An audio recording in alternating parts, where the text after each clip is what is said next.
Hello. Hello. Hello. Okay. I bring you greetings on behalf of the Central Brigade, Arkansas Southern Confederate Veterans, and to y'all members coming up in the new camp here in Helena. I say thank you and welcome.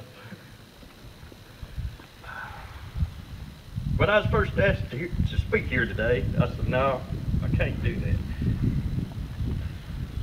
What do you say about General Cleburne that hadn't been already said before? But I said, no. Then after a while, I thought back. Did Cleburne ever back down from the challenge? Did my ancestor, who served under Cleburne in the Arkansas Brigade, ever back down? No, neither one ever did. Inspired by their sense of duty, I'm here today to reflect on the life of General Cleburne. General Patrick Cleburne was born in the county of Cork, Ireland, St. Patrick's Day, 1828.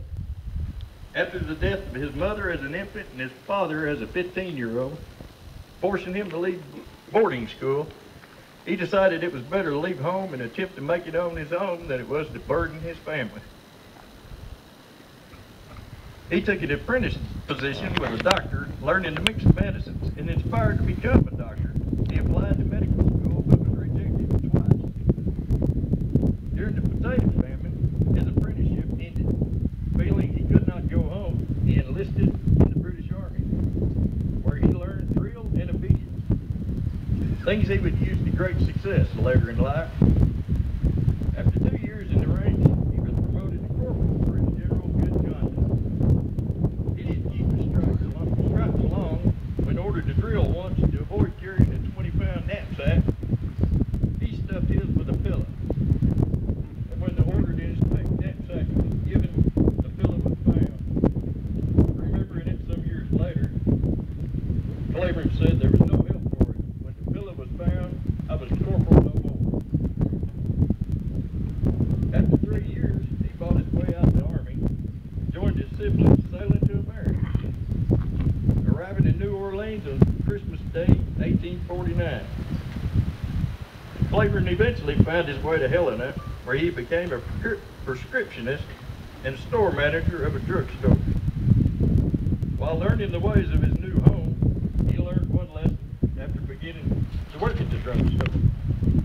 In June, when the summer harvests were coming in, Cleburne saw several wagon loads of a large green fruit he had never seen before. He asked the apprentice, Joe Maxey, what it was.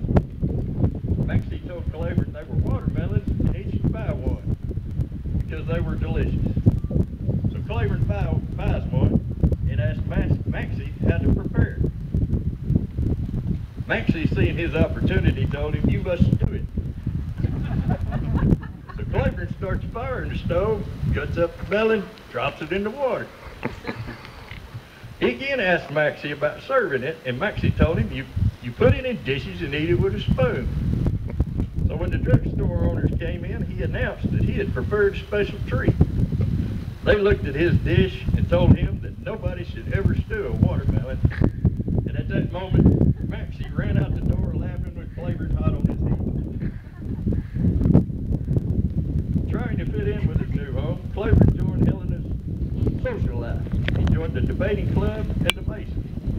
He started a chess club and became an active member in St. John's Episcopal Church. By 1854, he decided to study law, so he left the drugstore to study full-time. This is about the time he met Thomas Hyden. They became friends and political associates. In May 1856, Hyndman asked Cleburne to arm himself and come with him because he had heard that a man named Rice, that he had an ongoing feud with, was angered with him. On their way to dinner, they met Rice and 2 others in the street. Rice demanded that Hyndman apologize. Hyndman responded with a burst of verbal abuse. Rice drew a gun and fired. The bullet creased Hyndman's right arm and striking him in the chest. At almost the same time, one of the men fired on Cleburne, hitting him in the chest. Cleburne pulled his pistols and fired at the only man he could see, hitting Rice's brother-in-law, James Marriott. When smoke cleared, the three men laid in the street. Hindman soon recovered. Cleburne's bullet passed through his lung and lodged next to his spine. Marriott died 3 days later. Cleburne lingered near death for 10 days until a bullet was found and removed. He finally recovered, but he was never the same. When both men had recovered, they were cleared by the grand jury for their part in the gunfight. Several months before the presidential election in 1860, Cleburne helped organize the militia company, the Yale Rifles. He had committed himself to Arkansas over the last 10 years. He had become more of an Arkansan than an Irishman or an American. When the war broke out, he went from captain of the Yale Rifles to colonel of the 1st Arkansas Volunteer Infantry. Upon transferring to full Confederate service, Cleburne wrote his brother, "I am with the South, life or death, in victory or defeat. I believe the North is about to wage a brutal and unholy war on a people who have done them no wrong, in violation of the Constitution and the fundamental principles of government. They are about to invade our peaceful homes, destroy our property, murder our men, and dishonor our women. We propose no invasion of the North, no attack on them, and only ask to be left alone." Cleburne served under General William Hardee, with whom he became close friends. Cleburne was a hands-on commander. He personally conducted regimental, battalion drills, and even company and squad drills. He implemented high standards for his men and held himself and his officers to equally high standards. Cleburne won the confidence and even the affection of the men serving in his ranks because of his concern for his men's needs. While in Missouri, he was leading his regiment to meet the advancing Federals when a crew of artillery broke into a home and plundered it. He had them immediately arrested. When the commander of the artillery unit wanted them temporarily released so they could man the cannons, Cleburne ordered him to take his guns immediately to the rear. And in a voice loud enough to be heard, he declared his men expected to fill honorable graves and not rest side by side with thieves. It had a profound effect on the men in his company and gained him more respect, since Cleburne was not going to release the men that he labeled as thieves to fight a battle. Cleburne was soon promoted to brigadier general in March 1862. At the Battle of Shiloh, he commanded a brigade and was highly commended for his courage and ability. He was wounded at the Battle of Richmond, Kentucky. A bullet went through his cheek and took out 2 teeth in August 1862. He later joked that he had caught the ball in his mouth and spit it out. And in December, he advanced to the important rank of Major General. Cleburne became the highest ranking military officer of foreign birth in the Confederate Army. At the Battle of Murfreesboro, he commanded a division of the right wing of the Confederate Army and again signalized himself for valor and efficiency. He participated at the Confederate victory at Chickamauga. He again distinguished himself at Missionary Ridge and Ringgold Gap, where his division of 4,000 men held back 15,000 men of General Hooker's Union troops. Cleburne received a congressional citation for his victory over Hooker at Ringgold. In January 1864, Cleburne discussed his proposal to enlist slaves with the Confederate commanders. Cleburne believed that the slaves in the South if the slaves of the South were offered military service in exchange for their freedom, it would help the man-bearer issue. His superiors rejected the idea. Historians believe that this proposal and the fact that he followed Hardee in opposing Bragg damaged his chances for higher command. In January 1864, Cleburne acted as the best man at the wedding of his close friend, William Hardee, to Mary Lewis Foreman. There he met 24-year-old Susan Tarleton, who was the maid of honor. The wedding guests left the next morning on a steamboat. where Cleburne spent the rest of his furlough, his first since the war had began, he proposed to Miss Tarleton only days after meeting her. She hesitated in giving him an answer, but did not discourage him. In February, he received another furlough and returned to Mobile, where Miss Tarleton consented to marry him in the fall. Those plans would not happen, for Hood could not spare him from the upcoming campaign season. Cleburne led his division during the Atlanta campaign. He particularly distinguished himself at Pickett's Mill and at the Battle of Atlanta. At Jonesboro, where Hardee commanded a two-corps force, Cleburne commanded Hardee's Old Corps. In September 1864, Confederate General John Bell Hood turned his army north and marched into Tennessee.